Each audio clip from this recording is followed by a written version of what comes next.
Hello everybody and welcome back to Red Eagle Politics. Make sure you guys like this video down below and subscribe to the channel if you are new. So, we have a major news alert here. New Speaker of the House Mike Johnson has officially stepped forward and endorsed Donald Trump for president in 2024. He endorsed him over Ron DeSantis, Nikki Haley, the entire clown car. He chose Trump. He's not being a fence sitter like someone like Kevin McCarthy was. He's coming out strong. He is making his endorsement. And like I said, in terms of Mike Johnson, is he going to be the best member of Congress of the entire 435? Not necessarily, but he is the most important one, and he is a much better speaker than the previous speaker, and he is somebody, if you look at his track record in Congress, he was a full supporter of Donald Trump's agenda, unlike someone like a Paul Ryan or a snake like Kevin McCarthy. So if Donald Trump wins in 2024, and he's probably going to have the Senate, but he also gets the House, he's going to be able to go out there and get a lot done, which really does beg the question, can Republicans hold the House? We see some redistricting going in the Democrats' favor due to some poorly done Supreme Court rulings. But on top of that, you also see what's happening there in North Carolina, possibly Ohio, with some redistricting that's a little bit more positive. So in this video, I've decided that we are going to be doing our first ever 2024 House prediction. We've done plenty of presidential election predictions. We've done plenty of Senate predictions, but we have never done a House prediction on this channel. So we are going to fill out this map as is with some of the redistricting factored in, even though it may not be the final product. Nevertheless, as of today, can Republicans hold the House in 2024? But I do have to first tell you guys about our latest sponsor over at Patriot Gold, because our national debt's a real world problem. Our government spends more on interest payments than it does funding the Pentagon. Biden wants to raise taxes on businesses and the wealthy, but uses the additional revenue only to fund new social welfare programs. We've gone from $6 trillion in debt to $34 trillion in the past 20 years. There's a direct correlation to the national debt and price of gold. In 2010, our debt was $13 trillion.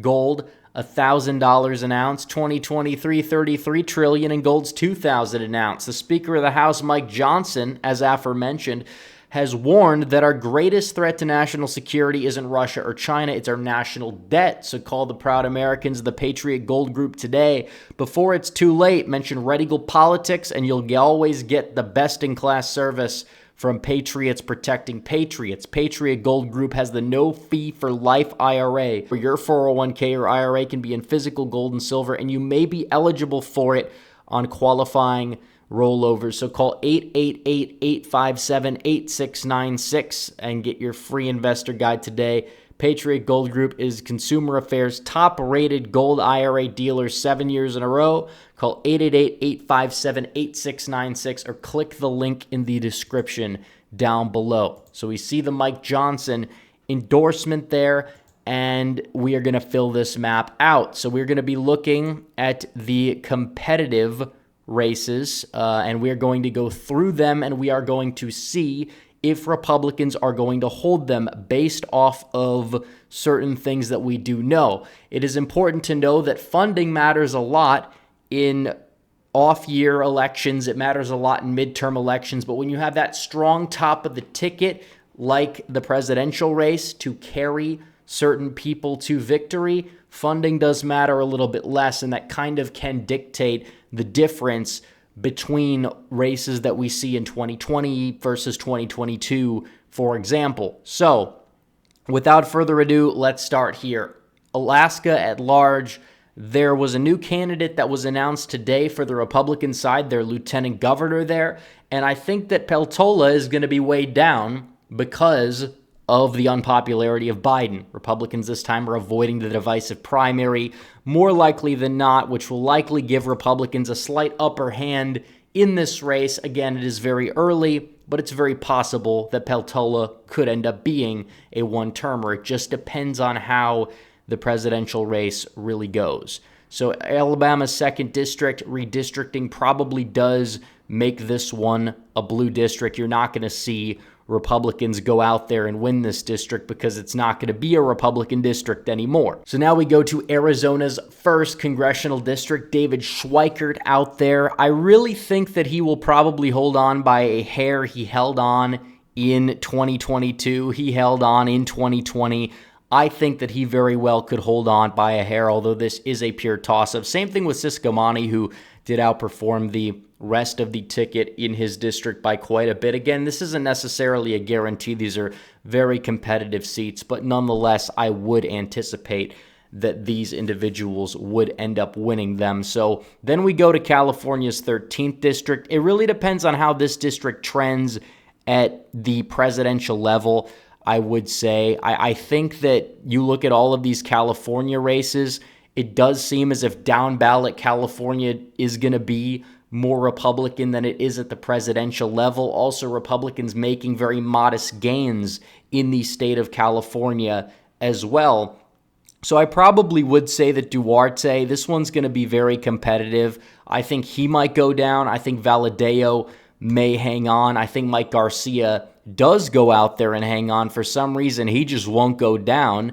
Calvert probably does end up winning in the 41st district. Steele will win in the 45th. Porter in the 47th. Young Kim will end up winning her district as well. So then we go to Colorado's 3rd district. It's possible Boebert goes down in a primary, but I think with a presidential year, Donald Trump is going to take this district probably by around 6 points or so. And Boebert performed in line with Trump last time. She may run behind him by like a point or two, but I still think that she does end up holding on, or if she does get primaried out of there, it's probable that the Republican who is on the ticket is going to perform in line with Trump as well. So that district should probably stay in Republican hands. Again, the midterms were tough for Republicans in the state because of the fact that the Democrats had a lot more funding, and you had the strong performance of the incumbent governor in Polis there, combined with Joe O'Dea not inspiring Republicans to turn out at all because he was the nominee for the Senate race. So Colorado's 8th district, this is a Biden district, probably stays in Democrat hands, even though it only went Democrat because of third parties. Zach Nunn in Iowa's 3rd. This is a district Trump's probably going to win. Nunn has the incumbency advantage. Nunn probably takes it. So going down the list, Jared Golden, this one's going to be really competitive. Republicans just need to find a candidate that can inspire turnout. Trump probably takes the district by 10 points or so in 2024. So you look at Golden, he's going out there, he's now pivoting, he's moving away from his more moderate tendencies. He's talking about having this big assault weapons ban that he's now supporting. He opposed it before. That's going to be one to watch, but we have yet to see who the Republican candidate's going to be, because that could play a role in Maine, especially a state where you have more ticket splitters than a state like Michigan, for example, where Alyssa Slotkin's retiring. This district overall, it's moving more so to the right. I think you will see Republicans go out there and take this district if Donald Trump is on the ticket. Kildee, this is another district that's trending to the right. Republicans failed there because of the top of the ticket effects in 2022, among with them running some pretty mediocre candidates overall. I think Slotkin's district flips. Kildee might hang on by a thread, but Donald Trump probably could go out there and take the district. There's just so much we don't know. So I think one of these two seats will flip. John James will hold in his district, and the Minnesota district, Angie Craig likely does hold. Zinke likely holds. The first district's going to be redistricted in North Carolina. I think you will end up seeing this one flip at the end of the day. Republicans are going to clean sweep the board there in the Tar Heel state. Nebraska's 2nd district, Don Bacon's a disaster. If he even gets by the primary, he's still likely going to lose. This district is moving away from Republicans, and no amount of virtue signaling is going to save him. I do think Tom Keene will win now that he is the incumbent. He almost won back in 2020 when Donald Trump was on the ticket. I think he'll hold on this time. Gabe Vasquez in New Mexico's 2nd. That's a close one. It depends how Republicans do in the state, depends who they run, but right now probably does stay in the Democrat column. So now we go to the 3rd and 4th districts in New York. Both of these are heavily Democrat at the top of the ticket. I will say I'd love to see George Santos win. I just don't believe he's going to with all of the new developments about his past. It would be awesome to see, but it does seem like even if these districts do move right, I don't know if Santos is going to hold on. I also don't know if he's even going to be the nominee. The 4th district, Anthony D'Esposito, is he going to hold on? This one, I think he also falls short. I think Lawler could end up holding on there, mainly because of the fact that he is likely going to outperform the top of the ticket, and his district is very likely to move right at the top of the ticket anyways. I also do think Republicans will hold the 19th district. They may fall short on the 22nd there in New York, just because you will see a bounce back. I think Trump does outperform his 2020 performance in the state, but I just don't think it's going to be by enough for him to win. I do think the 13th district in Ohio could flip, though, and that would be absolutely huge because Ohio is moving to the right. The Democrats are in shambles in Ohio, and it's possible you may get some favorable redistricting there. In Oregon's 5th, Chavez DeRemer probably does go down. I think that, on the other hand, Matt Cartwright finally goes down, presidential year. Trump district, Susan Wild, Republicans probably can nab that seat because there's not going to be a drag on the top of the ticket this time around. Kiggins in Virginia's 2nd probably does hold on, and I think that this time around, without a divisive primary on the Republican side, you very may well see Kent go out there and win in Washington, or some other Republican, probably Kent though, because he's going to get the nomination, and it's a Trump district. So overall, looking at this, Republicans with 225 seats, is this possible? I don't know. It's very early. I didn't actually anticipate that while filling the map out that they would have such a sizable majority. But even if you want to say that Republicans fall short in, let's say the Slotkin seat, they fall short in the Peltola seat, they fall short in one of the Pennsylvania seats, maybe one of the New York seats, Republicans still will very well hold on to the House. And if Donald Trump wins, I think they do.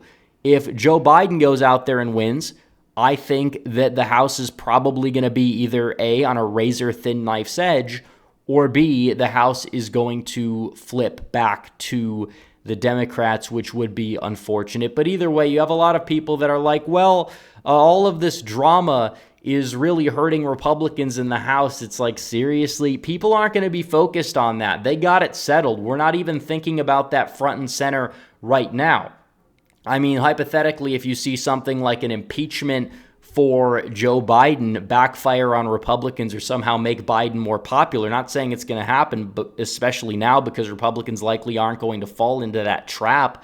But nonetheless, if they did do that, maybe results would change. If they made some missteps, it's possible if those missteps are crucial. But as of right now, I just don't see it happening. Republicans will probably win the House, and if anything, they may even expand their majority. I just don't see what could possibly happen. Maybe you say redistricting causes a seat in South Carolina, for example, to flip to the Democrats, and that's very possible. But as of right now, I think we have to roll with this as it is. 225 for the Republicans, 210 for the Democrats. They very well could expand their majority. We'll just have to wait and see. So anyways, guys, thanks for watching this video. Like this video down below, comment down below, subscribe to the channel, hit the bell for notifications so you never miss another video. Follow me on social media. The links are all in the description down below. As always, guys, thanks for watching. Red Eagle out.